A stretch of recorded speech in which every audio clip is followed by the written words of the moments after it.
네, 월요일 오후장 성공투자 오후 증시의 정인선입니다. 오늘 시장 분위기 굉장히 좋습니다.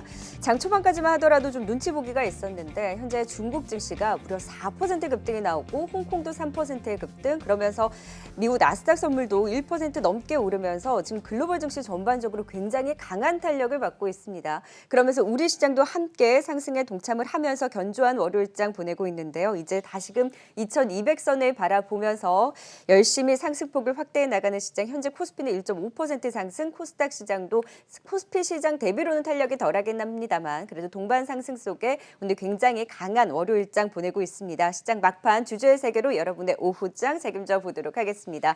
함께해 주실 유한타증권 부천지점 박현상 차장 모십니다. 어서 오세요. 안녕하세요. 오늘 시장의 월요일장부터 네. 이렇게 강하게 움직이니까 기분이 좋은 것 같아요. 간만에 엄청 기분 좋고요. 그러니까요. 내용도 좋죠. 내용도 좋습니다. 그래서 지금 오후에 실시간 특징부터 잡아볼까 합니다. 지금 오후가 실시간 특징. 중국 증시부터 체크를 해봐야 될 것 같은데 중국 증시가 4%나 급등을 하는데 지난주에 2% 급등하고 또 2% 급등하고 오늘 4%나 급등하거든요. 왜 이렇게 센가요, 중국 증시가? 일단 지금 중국이 특별한 이유 때문에 급등했다는 뉴스 보도는 아직 나오진 않았어요. 근데 아마 유추를 해보면은 일단 중국도 코리아랑 미국과 같이 유동성이 많이 풀려 있는 상태이기 때문에 유동성 풀린 이후에 지난주 PMI 지표가 잘 나왔다는 부분이 일단 시장 상승세를 이끌어온 것 같고요. 좀 오랜만에 좀 차트 보면서 제가 좀 말씀 좀 드려볼게요. 지금 제가 띄워놓은 것이 상해 종합지수 차트거든요. 근데 일반적으로 보실 때 이게 지금 한 국가의 차트가 무슨 웬만한 개별주에 분봉 뜨는 것 같이 강하게 솟는 거는 보시기가 어려울 것 같아요.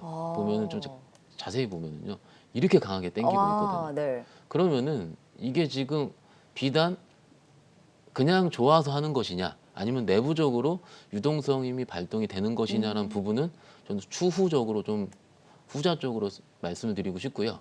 또 보여드리고 싶은 게 이게 지금 CSI 300 지수를 좀 볼게요. CSI 300 지수는 더 강해요, 지금. 오히려 상위 300 종목을 모아 있는 CSI 300 지수 같은 게 더 강한데 아까 상해 지수 같은 경우는 전고점을 돌파 못했는데 CSI 300 지수 같은 경우는 강하게 돌파해요. 그렇죠. 우량주 중심이라는 그렇죠. 거죠. 네. 그러면 오히려 시장 매기가 오히려 이런 유동성 때문에 계속 쏠리고 있다라는 부분 말씀드릴 수 있겠고 마지막으로 하나 더 말씀을 좀 드리자면요. 지금 보여드리는 차트가 중국의 귀주 모태주라는 개별 종목의 차트거든요. 근데 이 종목이 아시다시피 마오타이주로 유명한 귀주 모태주. 백주. 그러면은 이게 지금 과연 중국 경기 자체를 아직 코로나가 끝나지 않은 상황에서 이런 종목들이 신고가를 크게 쓰고 있으면 과연 이것이 기대감으로 끝낼 것이냐 판단을 봤을 때는 아닐 확률이 높다. 정말 내수 활성화, 경기 회복에 대한 기대가 반영이 되고 있다는 거네요. 지금 우리 시장, 물론 지금 나스닥 선물이 지금 1% 이상 급등이 나오고 있고 코리아 시장도 굉장히 좋기 때문에 과거 기억을 해볼게요. 일단 금융위기 이후에 처음에는 미국의 유동성이라는 정책 효과 때문에 시장이 올랐었다가 6개월 후에 그 다음에 시장이 올랐을 것 같은 경우는 중국 시장이 경기 지표 개선을 통해서 시장이 2008년도에 땡겼었거든요. 그러면은 아마도 그런 과거의 답수표 효과가 지금 시장을 이끌고 있지 않나 생각이 들고 있습니다. 현장에 있으면서 오늘 아침에도 이렇게 얘기를 했어요. 왜 이렇게 장이 세지? 하는데 이런 유동성 이후에 시장은 흐름에 맡길 필요가 있다. 예측을 못한다는 거죠, 그렇죠. 사실. 물론 지난주에는 SK 바이오팜 상장 이전까지 목요일 오전까지는 장이 굉장히 안 좋았어요. 그리고 상장 이후부터 장이 급격하게 돌기 시작을 했는데 그러네요, 또 공부할 때. 그게 아마 유동성이 어느 쪽으로 가는 것이냐. 있는 주식을 팔고 SK 바이오팜 청약을 했다가 그걸 매수하지 못한 시장의 매기가 다시 다른 개별적으로 흐르면서 오로 흘렀던 것처럼 이 모든 이런 연계 과정을 기억을 해보면은 다 유동성이거든요. 우리 왜냐면 SK 바이오팜 못 산 그 자금들이 어떻게 될 것이냐 얘기가 많았는데 결국에는 남아 있다라는 거예요. 시장에 어느 정도는 온기가 퍼져 있다라고 생각을 하고 있고요. 그래서 뭐 오늘은 그래도 기분 좋게 시장을 바라보고 있습니다. 그래서 유동성을 예측할 수는 없지만 확실히 유동성의 힘으로 중국 증시가 강하고 중국 증시가 끌어주면서 좀 뭐 나스닥 선물이라든지 아시아시 전체적으로 탄력을 받는데 오늘의 또 특징주 SK 바이오팜을 안 볼 수 없습니다. 뭐 지금 어떻게 하느냐에 대한 뻔한 질문 드리는 게 아니라 지금 진짜 객장에서도 지금도 사고 싶어서 많은 분들이 기다리고 계신지 오늘 왜냐면 장중에 상한가가 풀렸었다가 다시 상한가를 찍는 거 보면 차익 물량과 신규 매수의 이 대결이 계속 나오고 있는 거잖아요. 정말 시장 증권가 객장에 대한 분위기는 어떻게 바라보고 있어요? 일단 저희 지점 기준으로 말씀드리자면 제가 있는 자리가 저 업무팀 전화 받는 소리가 들리거든요. 네. 근데 가만히 앉아서 주식 매매를 하고 있다 보면은 네. 사달라고 하세요. 바이오팜 사고 예. 싶다. 그게 한 주든 10주든 100주든 사달라 하시는 분들이 많이 있고요. 전화가 지금도 많이 오는군요. 옵니다. 어. 그리고 이런 경우가 있어요. 지금 주식으로 바라볼게요. 우리가 SK바이오팜 처음 상장하기 전에 잘 가봤자 시총이 6조에서 7조 정도 된다라고 네. 했는데 오늘 기준으로 16조 8천억이거든요. 이거 정말 산정 안 되는 거 아니에요? 그래, 2배 환산이 안 반이에요. 되고. 네. 그러면 이러면은 밸류에이션적으로 비싸다 했는데 여기서 오판이 하나가 있어요. 바이오주를 밸류에이션으로 할 수 있다라는 것 자체가 유동성 시장에서는 크게 발동은 못하는 것 같아요. 네. 그래서 일단 그리고 두 번째 같은 경우는 기관들이 청약을 엄청나게 많이 했거든요. 그래서 제가 처음에 SK바이오팜 여쭤볼 때 공모주 펀드 얘기를 드렸을 거예요. 네네. 기억을 해보시면 공모주 펀드가 이 종목을 못 담아서 안달이었죠. 그래서 얼만큼 이 종목을 담았느냐에 따라서 현재 지금 공모주 펀드의 수익률이 나오고 있는 중이고 잘 나온 건 9%까지 나왔더라고요. 근데 여기서 말씀드리고 싶은 거는 첫 번째, 못 산 펀드들은 SK바이오팜을 잡을 것이고 그러면 그 매수 힘이 강한가요? 외국인의 매도의 힘이 강한가요? 저는 매수 힘이 조금 더 강할 것 같아요. 그러니까 지금 이렇게 상한가가 그렇죠. 있겠죠. 그러니까 이게 밸류에이션을 봤을 때는 못 사요. 너무 올랐고. 그러니까. 근데 기세 효과라 그러죠. 고객들의 매수 효과 그리고 다른 기관들의 그리고 기관들 공모주 펀드는요. 펀드만 틀리긴 한데 최소 3개월에 6개월 정도 락업이 걸려 있습니다. 네. 못 팔아요. 어. 그러면은 일정 부분 물량은 잠겨 있는 상태에서 매도보다 매수가 많다면은 그 기세를 따라서 가게 되는 더 거죠. 가겠죠. 그러니까 오늘도 20%대까지 빠졌다가 바로 상한가 들어가는 것처럼 일단은 지금 시장을 바라볼 때는 매수가 맞긴 맞는데 저는 일단은 비싸다라고 쓰셨어요? 비쌀 수는 있습니다. 예. 비싸지만 지금 저는 그래서 우리가 살까요 팔까요 뭐 이 관점으로 여쭤본 게 아니라 진짜 지금도 바이오팜 이 가격에서도 사고 싶어하는 이 분위기가 강하냐라는 질문이었는데 강하다라는 강한 거네. 건 기관을 맞습니다. 담아야 되고 네네. 개인들도 지금도 사고 싶어서 이 가격대에서도 상한가 풀리는 걸 기다리고 계신다는 거네요. 네네.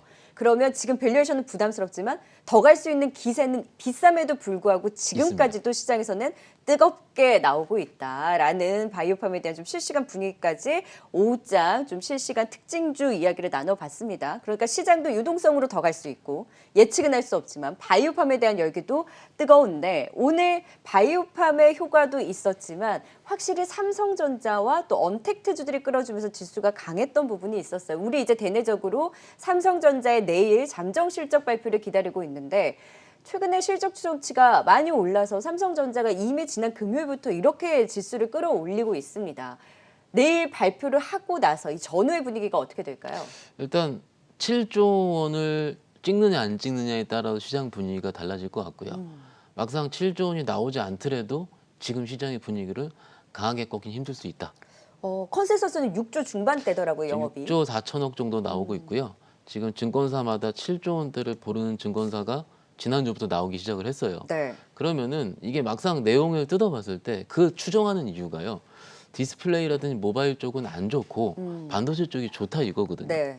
그러면은 반도체 업황이 지금 과연 3분기도 좋을 수 있느냐는 판단은 지금 2분기에서는 하기 조금 힘듭니다. 그렇죠. 그러면은 시장에서 판단은 마이크론 테크놀로지가 좋았기 때문에 3분기도 좋아질 수밖에 없다라는 걸로 귀결이 될 수밖에 없어요. 그러니까 예측을 하는데도 그거에 대한 논리적인 귀결이 있어야 되는데 그 논리 자체가 지금은 하나 두 개의 단초로밖에 잡을 수가 없다라는 거죠. 일단 마이크론이 너무 좋았잖아요. 그렇죠. 네. 너무 좋은 것보다는 적당히 잘 나왔습니다. 그래서 그러니까 앞으로 또 기대감을 갖게 했던 그렇죠. 부분이 있었고. 그래서 일단 삼성전자가 내일 7조를 뭐 예를 들어 6조 8천억 이런 게 나오더라도 아마도 지금 시장의 분위기를 강하게 꺾을 만한 그런 시장 반락은 없을 것 같고요. 그럼 지금 이미 너무 선반영한 거예요. 삼성전자 꼭 실적 발표하고 나서 좀 주춤하잖아요. 그렇죠. 그 전이 움직이고.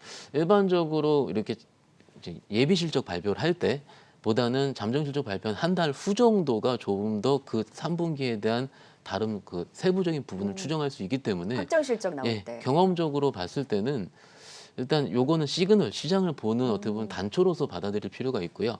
저는 개인적으로 이런 걸 보고 지금 움직이지 않았었던 비메모리 쪽이라든지 반도체 장비주들이 어떻게 움직이는지를 파악을 해보고 발표 이후에 그 종목이 움직인다면 오히려 그때 매매를 붙여봐도 일단 지금은 어떨까 싶습니다. 지금 일단은 삼성전자는 잠정 실적 발표하고 나서의 시장 분위기를 결국 확인을 하는 그렇죠. 것이 필요하지 미리 예측을 할 수 있는 거는 아니라는 거네요. 왜냐하면 이미 그런 부분을 선반영했다는 측면이 좀 강하기 때문에 네. 만약에 뭐 7조, 5천억 정도 나오면 또 달라질 수 있을 것 같아요. 7조를 찍었다. 그러면 시장 분위기 부합이거든요. 네. 부합이면 지금 수준 유지가 되는 거죠. 그러니까 깜짝 실적에 대한 기대가 이미 반영된 주가의 지금 움직임이라는 거죠. 그래서 시장 분위기를 강하게 끌고 가거나 이런 분위기에 대해서는 조금 더 발표하고 나서 그 흐름을 지켜봐야 되는 거죠. 조금 더 지켜볼 필요가 있고요. 확정 실적 때 앞으로 컨퍼런스 콜에서 어떻게 그렇죠. 얘기를 하는지가 중요한 예. 거네요. 그리고 나서도 이제 반도체 장비나 비메모리 쪽에 근데 움직일 여지를 그쪽에 좀 더 포인트를 오히려 그게 잡아서 낫습니다. LG전자도 오늘 많이 올라요. LG전자도 내일 실적 발표하거든요. 이건 어떻게 보셨어요? LG전자는 일단 컨센이 4천억 정도 나오고 있거든요. 아마도 그 정도 나올 확률이 높아요. 이유는 가전부문 프리미엄 쪽이 굉장히 영업이익률이 높아졌어요. 얘기 네. 들어보니까 10% 이상대까지 높아졌다 하더라고요. 그러면은 뭐 스타일러라든지 건조기, 뭐 세탁기, TV 부분 이런 프리미엄 가전 부분이 성장세가 지속이 되고 있는데 두 번째 같은 경우는 휴대폰 부분에 적자가 어느 정도 메워질 수 있느냐. 막상 내용을 보고 그 안에서 휴대폰 부분이 앞으로 좋아지겠다라는 뉴스가 나오게 되면은 오히려 LG전자 더 강하게 쓸 수 있는데 네. 단순하게 프리미엄 가전 부분만 나오게 된다면은 지금 정도 수준에서 횡보할 확률이 좀 높다고 생각하고 있습니다. 인도 시장에서 LG 휴대폰이 그래도 좀 팔리고 있대요. 일단 인도 쪽 물량보다 글로벌한 시장이 가장 더 중요하다 생각을 하고요. 그 정도는 안 되는 거예요? 왜냐하면 우리가 확인을 하려면은 지금은 LG전자를 바라보는 휴대폰 쪽의 시선은 아직까지 좋아지진 않아요. 맞아요. 레포트를 한 달치를 다 뜯어보더라도 휴대폰 부분에 대한 언급이 굉장히 적습니다.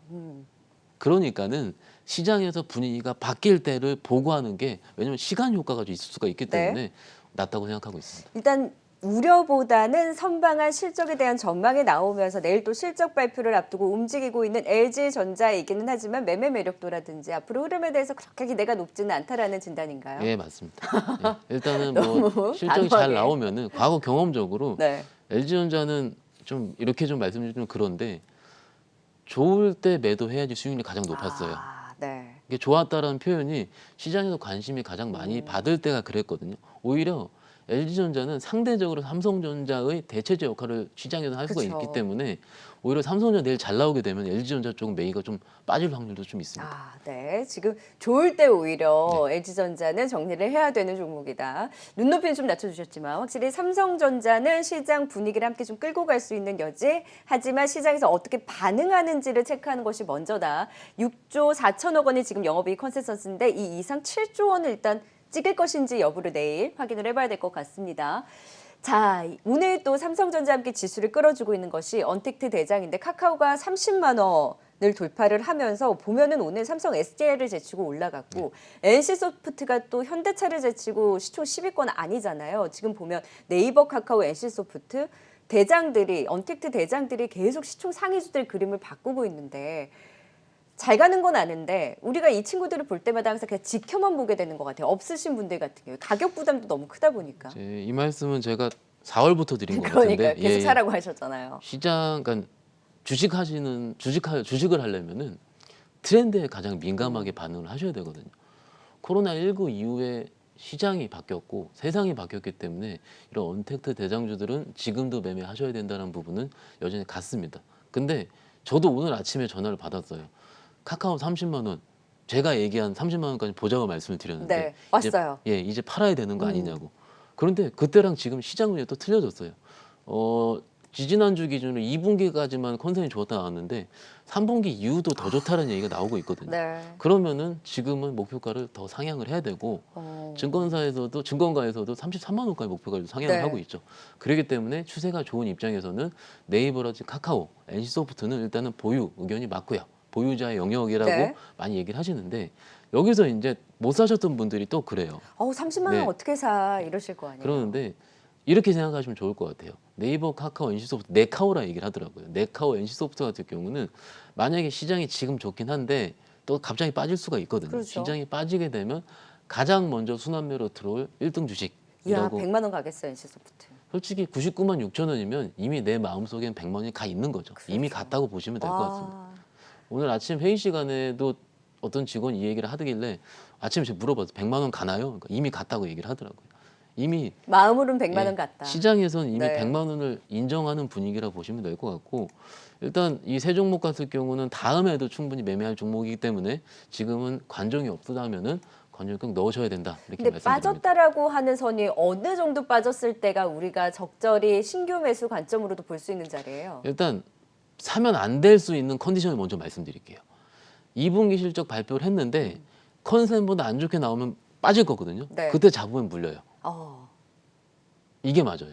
그러니까는 대부분 분들이 눌리면 잡아야 된다 해서 눌리기 기다리고 있는데 눌린다는 것 같은 경우는 차트 기준으로 이렇게 올랐다가 옆으로 횡보할 때 눌렸다 얘기를 하거든요. 네. 근데 대부분 분들은 올랐다가 급락이 나올 때 잡아요. 아, 횡보가 아니라 가격으로 떨어졌을 때는 물린다는 안 거잖아요. 됩니다. 물립니다. 왜냐하면 이게 이미 급락이 나왔다는 의미 자체는 시장에서 성장성 한번 꺾었다라 보시는 게 맞아요. 아마 그럴 확률은 지금 입장은 적은데 뭐 어떤 일이 또 나올 수가 있으니까 예를 그렇죠, 들어서 그렇죠. 카뱅 상장이 늦춰질 수 있다라든지 여러 가지 그 변수는 나올 수가 있는 부분이기 이 때문에 친구들은 추세가 깨지면 안 되는 그렇죠. 친구들인 거잖아요. 그렇죠. 철저하게 그렇죠. 추세 종목이기 때문에 추세를 유지할 때 유지하면서 조금씩 빠질 때 나눠서 분할 매수 네. 이게 말씀드릴 수 있겠고 오늘 요즘 게임주 많이 여쭤보시거든요. 오늘 뭐 예, 예. 넷마블도 너무 잘 가고 네네. 컴투스도 너무 잘 가요. 일단 이렇게 말씀드릴게요. 넷마블부터 시작한 여러 게임주들 같은 경우는 NC소프트 바라봤을 때 굉장히 부러워했을 겁니다. 하는데 제가 지난주부터 좀 느끼기 시작했는데 게임주들을 바라보는 애널리스트들의 평가가 바뀌고 있어요. 점점 좋아지나요? 그러니까 실적은 기대치랑 제가 보기엔 거의 비슷하거든요. 근데 목표가를 상향을 시키고 있어요. 이게 뭐냐면 이것도 트렌드의 변화거든요. 네. 그러니까는 아마도 지난주에 웹젠이 파노 허가를 획득을 했어요. 내자파노. 네. 획득을 했는데 게임주 같은 경우에 한 4년에서 5년 전에 그 사드 문제들 시작이 됐을 때 그렇게 좋았었던 게임주들이 4년 동안 기었거든요. 네. 그런 다음에 웹젠이 내자판 획득을 하면서 중국에서 판호 획득 그리고 허가에 대한 부분을 기대감이 이제는 생성이 되는 것 같아요. 그럼 게임 업중의 매매 매력도가 높아진 거네요, 전체적으로. 그렇죠. 어. 그래서 오늘 그 무거웠던 넷마블이 10% 이상 상승이 나오는 거고 네. 과거에 넷마블 목표가 상향했을 때 움직이지도 않았습니다. 근데 오늘 빅히트 효과도 좀 크잖아요. 빅히트 효과도 있는데 네. 그렇게 빅히트 효과만을 보려면은 다른 컴투스라든지 썬데이투자가 다른 게임주들 안 움직여야 되거든요. 맞아요. 같이 움직여요. 그러면은 시장에서 바라보는 게임주는 드디어 해볼 만한 업황으로 바뀌었다는 부분으로 지난주 해석을 하시면 될 것 같아요. 그럼 실적을 보고 들어가는 종목들 안에서도 게임주는 조금 더 시장에서 반응을 더 뜨겁게 가져갈 수 있는 맞습니다. 거네요. 그리고 게임주가 안 오른 것들은 가격 메리트가 있거든요. 오히려 우리 개인분들이 접근하시기가 편해요. 네. 그러니까는 오히려 게임주 같은 경우 안 오른 종목으로 좀 밸류에이션 하신다면은 네. 해볼 만하다고 생각하고 있습니다. 하지만 웹젠은 필두로 이야기해 주셨어요. 네네. 웹젠은 많이 올랐잖아요. 웹젠이 그 뮤 오리진이라 그래서 판호를 4년 기다렸거든요. 그때 기다릴 때 고가가 4만 원이에요. 지금 2만 8천 원이기 때문에 아직 멀었습니다. 웹젠. 예. 그래서 웹젠을 좀 최선호주로 보고 그렇죠. 계세요. 일단은 그럴 필요가 있습니다. 실적과 함께 네. 중국 쪽에 모멘텀이 있는 웹젠의 게임주 안에서 그리고 언택트들은 지금도 가격 조정이 아니라 기간 조정이 나올 때는 여전히 최선호 매수로 봐야 된다라는 의견을 주셨는데 너무 그래도 올라서 언택트들 주 안에서 좀 덜 오른 쪽 근데 실적이 나오는 쪽 매수로 좀 지금 실적 시즌에 본다라고 하시는 네네. 분들한테 얘기해 주실 종목들이 있을까요? 일단 4월 달에 코로나 관련 종목이 막 오를 때 네. 이런 언택트 관련주에 포함됐던 게 결제주였거든요. 근데 결제주가 최근에 안 움직였어요. 이 친구들 가는 거 대비로는 그렇죠. 그렇죠. 그러면은 최근에 시장에서 가장 실적 관련 내용을 받고 있는 결제주가 KG 모빌리언스입니다. 그래서 아마 모빌리언스 정도로 접근을 해보신다면 부담이 없을 것 같습니다. 그렇죠. 그 순서는 이제 결제니까. 그렇죠. 네, 결제 쪽에 대해 관심을 이야기해 주셨고 이 전기차 얘기 좀 짧게 할게요. 네네. 자, 이제 현대차 정의서 부회장이 이제 SK 최태원 회장까지 만난다. 빠르면 이제 내일 만남이 예정되는데 전기차 회동을 계속 이어가고 있잖아요. 우리가 사실 전기차 얘기만 너무 했는데 현대모비스, 현대위아도 같이 움직이고 있고 지금 수소차 쪽에서의 영화테크도 지금 급등을 하고 네네. 있거든요. 현대차의 모멘텀으로 갔는데 왜 정작 현대차는 네. 현대차도 이제 가만히 있지 않겠다라는 건데 뭐 성장성을 어느 정도로 보고 계세요? 현대차 같은 경우는 아직은 완성차 비중이 높기 때문에 전기차 비중이라든지 수소차 비중이 드라마틱하게 높아져야지 아마 본격적인 상승세가 이럴 것 네. 같고요. 지금 매매할 곳은 전기차 양극재 관련이라든지 그 수소차 관련주로 매매하실 때가 맞긴 맞습니다. 그리- 아직도 현대차 그룹주보다는. 그렇죠. 네. 그리고 지금 아마 내일 이제 그 SK 최태원 회장이랑 만날 텐데 기억을 해보시면 처음에 삼성 이재용 부회장이랑 만났을 때는 이슈가 전고체 배터리였고요. 맞아요. 두 번째 LG 쪽 만났을 때 같은 경우는 장수명 배터리라든지 리튬 환 배터리 그리고 전고체 배터리예요. 그러면 만나서 얘기할 거는 뻔합니다. 아마 차세대 배터리를 또 얘기를 할 거예요. 네. 그러면 차세대 배터리 쪽에서는 지금 2025년도에 아마도 상용화될 가능성이 높은 거는 전고체 배터리 그럼 쪽이에요. 결국에 다 포인트는 전고체 배터리인 그렇죠. 거네요. 그럴 쪽이 높습니다. 그래서 현대차와 SK 회동을 앞두고 역시나 전고체 배터리에 대한 관심을 이야기해 주셨다면 오늘의 종목픽 이것과 연계된 종목으로 그렇죠. 딱 꼽아 오셨다고요. 어떤 종목일까요? 동아기업 좀 준비를 해봤고요. 전고체의 대장이라고 볼 수 있습니까? 그렇죠. 네. 일단 동아기업 같은 경우는 파낙스 이텍스라는 이텍이라는 회사를 19년도에 인수를 해가지고 2000년 전해액 사업을 시작을 했어요. 네. 근데 그게 지금 실적이 퀀텀 점프 되는 중이고 전고체 배터리 안에 있는 전해액 같은 경우를 동아기업이 국산화할 수 있다라는 부분이거든요. 그러면 전고체 관련 가장 큰 수혜주가 될 수 있는 부분이고 두 번째 논리 같은 경우는 최근에 인테리어 열풍이 굉장히 있고요. 네. 현대 리바트라든지 기타 여러 종목들이 굉장히 세요. 동아마루는 생각 안 하고 지금 있었는데. 시장에서는 동아마루 신경을 안 써요. 네. 지금 마루 목재 사업 부분 맞네요, 베트남 맞네요. 쪽이 너무 좋아하시는데 예. 아니 그걸 너무 잊고 예. 있었는데 그 얘기를 꺼내시니까. 본업이 네. 목재이기 때문에 음, 그러면 지금 전고체와 본업이 같이 만난다면은 그러네요. 지금 입장에서는 저는 충분히 대장주로 갈 가능성이 크다. 오늘도 잠깐 신고가를 썼었는데요. 네. 지금이라면은 신고가가 써서 5만 원까지 좀 볼 수 있기 때문에 네. 한번 지금쯤 관심주로 보셔도 부담이 없을 것 같습니다. SK와 또 현대차와의 만남 속에서 전고체 그래서 또 2차전지 전해액 쪽에서의 대장인 또 동화기업에 대한 관심, 동화마을 지금 본업 자체로도 충분히 또 성장에 대한 가치 이야기해 주셨고 목표가 5만 원 선까지 오늘자 종목픽으로 꼽아 주셨습니다. 최근에 이야기해 주신 크리넬사이어스가 또 신고가고요. 디바이스 ENG도 신고가인데 그 흐름을 이어받는 동화기업의 앞으로의 흐름도 기대를 해볼게요. 지금까지 주주의 세계 유한타증권 박현상 차장과 함께했습니다. 고맙습니다. 감사합니다.